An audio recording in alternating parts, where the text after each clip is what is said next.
हमारा पहला क्वेश्चन है, देखिए ये क्वेश्चन 1 + 2 + 3 + 4 है ना, प्लस 18 + 19 + 20। बोले का मतलब ये है प्रथम 20 प्राकृतिक संख्याओं का योग पूछा है।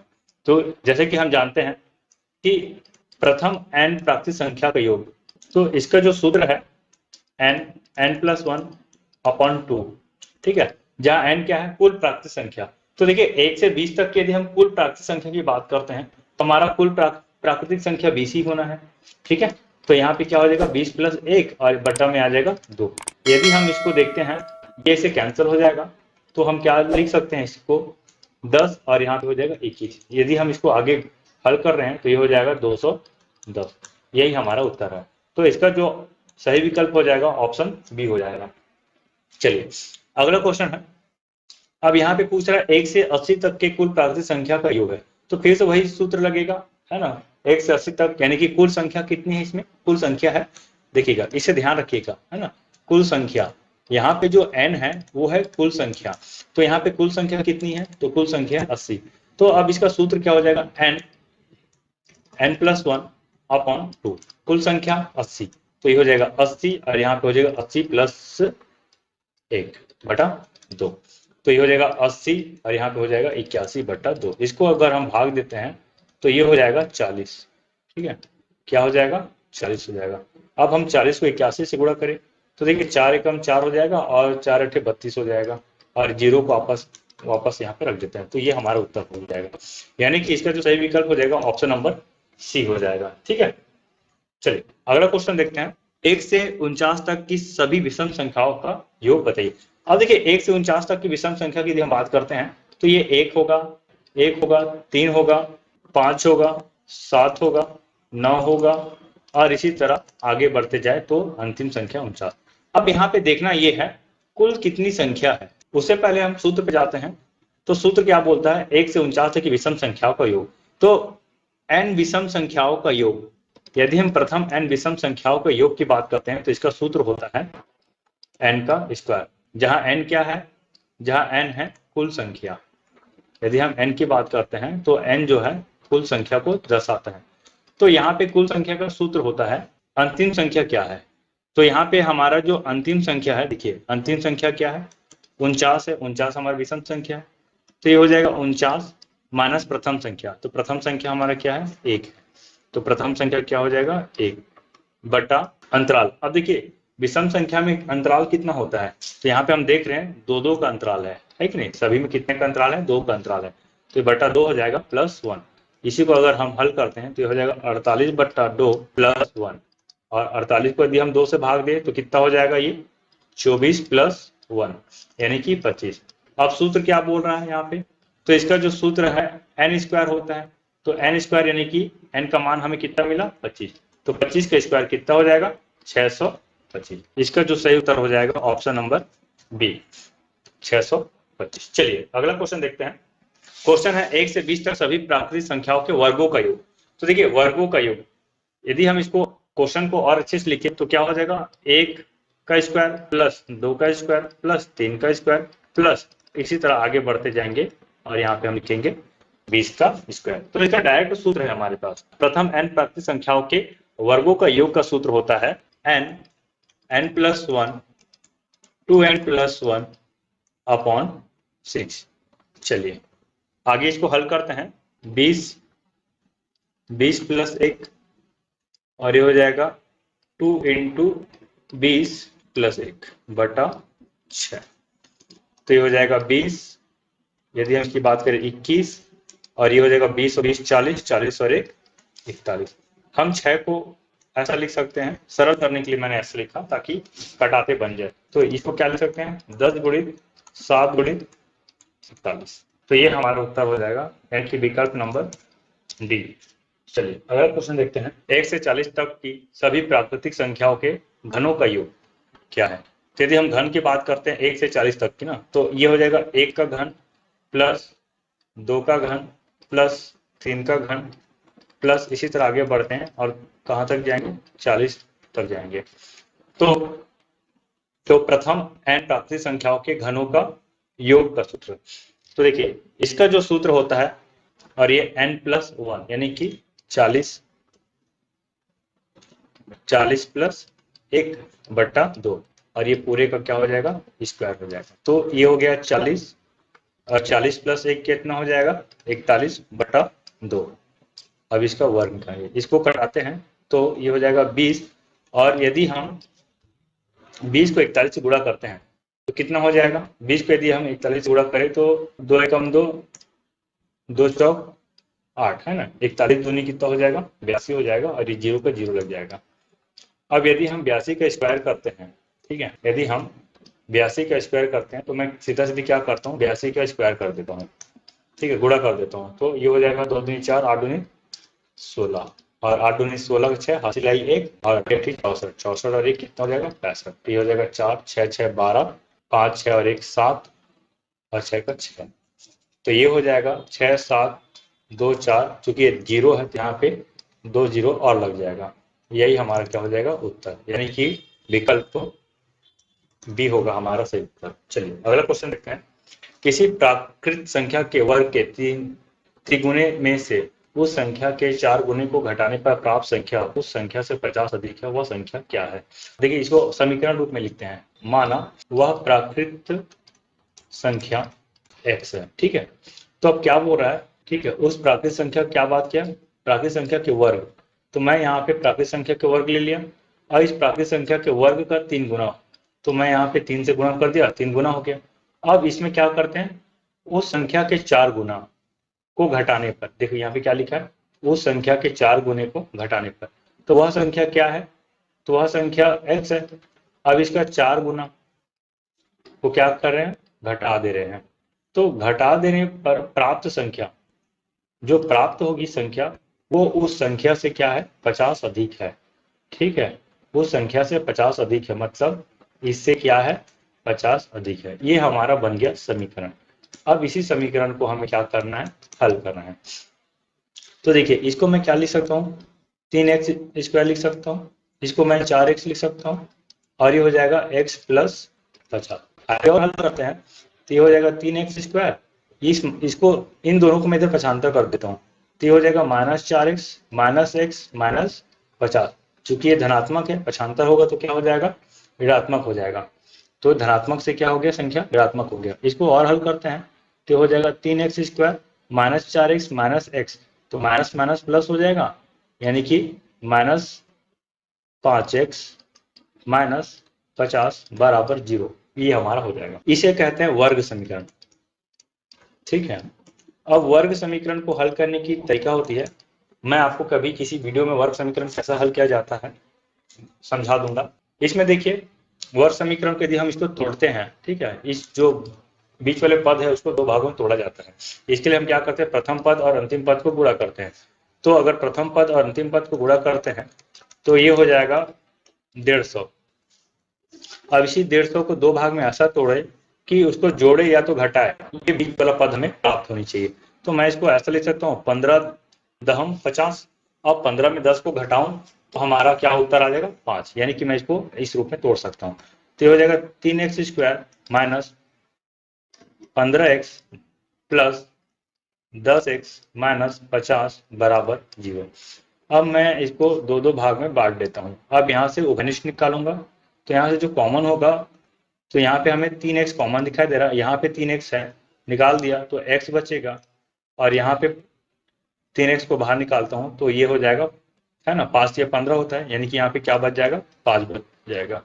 इसी प्रकार यहाँ पे देखिए क्या कॉमन दिख रहा है, तो यहाँ पे सीधा सीधी 10 कॉमन दिख रहा है, तो ये हो जाएगा x -5। देखिए इधर जो आता है वो इधर भी आएगा, ध्यान रखिएगा। अगर आप सही तरीके से निकाल रहे हैं तो ये ऐसा निकलेगा ही निकलेगा। देखिए अब यहाँ पे फिर से देख रहे हैं, ये एक पद हो गया, एक पद ये हो गया। अगर इन दोनों से हम कॉमन निकालते हैं तो हम देख रहे हैं x माइनस दोनों में है, ठीक है, तो x -5 को दोनों से निकालते हैं तो क्या बचेगा, 3x प्लस 10 बराबर 0। तो देखिए हम जो नेगेटिव वाला आता है ना उसको लिया जाता है, इससे क्या होता है, हमें जो मान प्राप्त होता है वो धनात्मक प्राप्त होता है। मैं इसको x -5 बराबर 0 लेता हूँ। तो अब देखो इसको पक्षांतर कर दूं मैं तो ये हो जाएगा x बराबर 5, ये माइनस है, इधर जाके क्या हो जाएगा, प्लस हो जाएगा। यही हमारा आंसर होगा, यानी कि विकल्प भी हमारा सही उत्तर होगा। ठीक है, उम्मीद करो आप समझ पा रहे होंगे। वर्ग समीकरण यदि आपको समझ में नहीं आ रहा होगा तो मैं आपको किसी वीडियो में बहुत ही अच्छे तरीके से वर्ग समीकरण हल करना सिखा दूंगा। ठीक है, चलिए आगे देखते हैं। किसी प्राकृतिक संख्या के घन में से उसका वर्ग घटाने पर परिणाम 48 प्राप्त होता है, संख्या होगी। देखिए, किसी प्राकृतिक संख्या के घन में से वर्ग घटाने पर उसका वर्ग, मान लेते हैं यहाँ पे माना वह प्राकृतिक संख्या x है। यदि हम प्रश्नानुसार बात करते हैं तो इस प्राकृतिक संख्या के घन में से उसके वर्ग को क्या कर रहे हैं, घटा रहे हैं। यहाँ पे लिखा हुआ घटा रहे हैं, तो हमें जो परिणाम प्राप्त होगा वो होगा 48। अब मैं यहाँ पे देखिए कॉमन निकालता हूँ, तो यहाँ पे एक्स स्क्वायर दोनों में कॉमन है ये। अब देखिए ये थोड़ा सा ट्रिकी क्वेश्चन है, इसको समझना पड़ेगा। ऐसे समीकरण जिसका अधिकतम घात 3 है ना, एक चर वाला समीकरण जिसका अधिकतम घात 3 है, ये भी एक सॉल्व होता है। इसको सॉल्व करने का तरीका थोड़ा सा लेंदी जाता है, पर फिर भी इसका भी एक अलग से वीडियो बनाऊंगा, सेपरेट वीडियो, उससे आपको और बेहतर तरीके से समझ में आएगा। लेकिन फिलहाल यहाँ पे मैं जो तरीका बता रहा हूँ उसको आप ध्यान रखिएगा। देखिए यहाँ पे ऐसा क्या मान रखे, समझिएगा, एक्स का ऐसा क्या मान रखते हैं कि यहाँ पे 48 हो जाएगा। तो सीधा सीधी मैं, अब ऐसा क्वेश्चन जब भी आता है तो एक बार जरूर आप विकल्प चेक कर लीजिए, है ना, ऑप्शन चेक कीजिए। तो यहाँ पे मैं 4 लेता हूँ, 4 का स्क्वायर करता हूँ, तो यहाँ पे हो जाएगा 4 - 1, यानी कि यदि हम बात करते हैं यहाँ पे तो ये हो जाएगा 4 चौक 16। ठीक है, ये हो गया 16 और ये हो गया 3। देखिए इसको क्या हम तोड़ सकते हैं 16 गुणे 3 में? तो हाँ तोड़ सकते हैं, 16 3 48 होता है। तो साफ है कि यहाँ पे जो उत्तर हमारा प्राप्त होगा वो 4 प्राप्त होगा। ध्यान रखिएगा, क्यों? क्योंकि 4 रखने पर, है ना, लेफ्ट हैंड साइड में 4 रखने पर हमें क्या मिल जा रहा है, राइट हैंड साइड मिल रहा है। तो इसका सही उत्तर क्या हो जाएगा, 4। चलिए अगला क्वेश्चन देखते हैं। क्वेश्चन 8 है, 1 से 72 तक सभी संख्याओं का योग बताइए। ठीक है, अगर हम 1 से 72 तक का सभी संख्याओं का योग की बात करें तो सिंपल सा है, इसका क्वेश्चन हम पहले दूसरे नंबर पे भी बना चुके हैं। ठीक है, तो n प्राकृतिक संख्याओं का योग का सूत्र क्या होता है, n+1 अपन मान रख देते हैं अंतिम पद यानी कि 72, यानी कि टोटल पद कितना है हमारे पास, 72 है। तो ये हो गया 72। ठीक है, और यहाँ पे हो जाएगा n+1 यानी कि 72 + 1/2। हल करते हैं तो हो जाएगा 72 और ये हो जाएगा 73/2। तो 2 कटेगा इससे, 2 तिया 6 और 2 छक 12। अब मैं यहाँ पे 36 को 73 से गुणा करूंगा, तो देखिए 36 को 73 से गुणा करूँ तो 36, ये होगा 73। तो 36 को 73 से गुणा करते हैं तो 6 तिया 18, 3 तिया 9 और 1 10 हो जाएगा, और 6 सत्ते 42 हो गया, हाथ में बचा 4 और 7 तिया 21, 21 और 4 हो जाएगा 25। तो ये होगा 8, ये 2, ये 6 और ये फिर से 2। तो इसमें क्या बन रहा है, 26 28। यदि हम इसको गुणा कर रहे हैं तो 2628 ये आ रहा है, और यही हमारा उत्तर है, यानी कि विकल्प बी सही उत्तर होगा। चलिए अगला क्वेश्चन देखते हैं। 32 से 96 तक सभी प्राकृतिक संख्याओं का योग बताइए।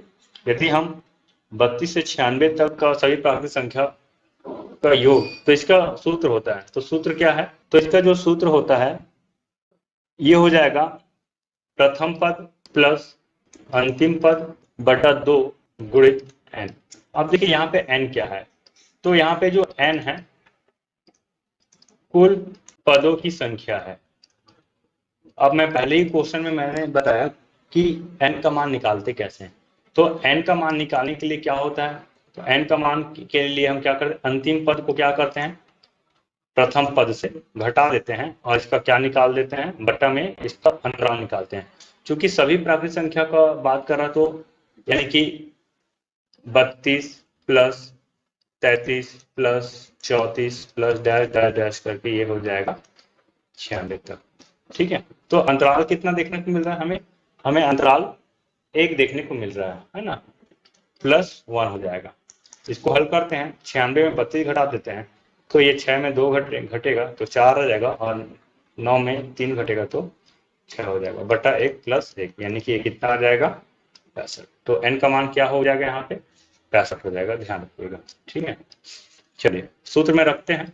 तो प्रथम पद क्या है हमारा, 32 है, अंतिम पद हमारा 96 है, इसको 2 से भाग देंगे और ये n हमारा कितना हो जाएगा, 65। इसको जोड़ देते हैं आपस में 96 को 32 से, तो 6 2 8 हो जाएगा और 9 9 3 12 128 बटा 2 गुणित 65 करेंगे। इसको भाग देते हैं तो 2 चौक 12 2 चौक 8 यानी कि 64 गुणित 65।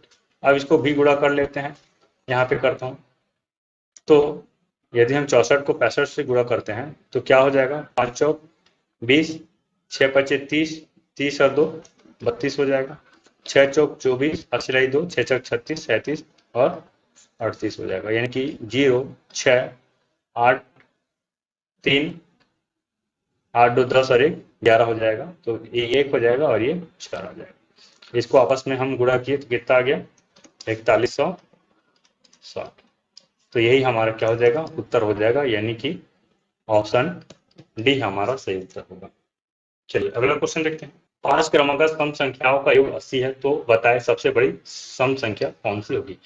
माना प्रथम सम संख्या x है, तब प्रश्नानुसार x plus 2 plus x plus 4 plus x plus 6 plus x plus 8 equal to 80। ये 5 प्राकृत संख्या है जो कि सम संख्या है, और ये पांचों सम संख्या को योग करने पे क्या हो जाएगा, 80 आ जाएगा। अब इसको हल करते हैं तो देखिए क्या हो जाएगा, कितना x है, 1 2 3 4 5, 5 x है, आपस में जोड़ेंगे तो 5 x हो जाएगा। अब इन संख्याओं को जोड़िए, 2 और 4 6, 6 6 12, 12 8 20, इन सब का योग कितना होना चाहिए, 80 होना चाहिए। अब इसको मैं हल करता हूँ, 20 को 75 कर दूं तो ये हो जाएगा -20 हो जाएगा। अब ये 5x बराबर कितना हो जाएगा, 60, और x बराबर हो जाएगा 60 बटा 5। अब इसको हल करते हैं तो कितना हो जाएगा, 5 कम 5 और 5 दूनी 10, यानी x का मान हमें क्या मिल रहा है, 12। लेकिन यहाँ पे पूछ क्या रहा है, सम संख्या पूछ रहा है, सबसे बड़ी सम संख्या क्या होगा। तो सबसे बड़ी सम संख्या क्या है हमारा, तो सबसे बड़ी सम संख्या तो यही होगा, सबसे बड़ी सम संख्या। तो सबसे बड़ी सम संख्या क्या हो जाएगा, x प्लस 8, यानी कि 12 प्लस 8 जो कि 20 है। यही हमारा क्या हो जाएगा, उत्तर हो जाएगा, यानी कि ऑप्शन बी। ये कुछ होमवर्क है, 8 प्रश्न है, आप इसे बनाइए और इसका उत्तर आप कमेंट सेक्शन में दे सकते, ठीक है। अगर आपको किसी भी प्रकार का डाउट्स होता है तो आप हमें कमेंट कीजिए, व्हाट्सएप कीजिए। अभी तक यूट्यूब चैनल को सब्सक्राइब नहीं किए हैं तो प्लीज सब्सक्राइब कर लीजिए, अपने दोस्तों को भी शेयर कर दीजिए ताकि हमारा वीडियो ज़्यादा से ज़्यादा लोगों तक पहुंच सके, ठीक है। उम्मीद करता हूँ आपको ये वीडियो पसंद आया होगा। धन्यवाद, थैंक यू।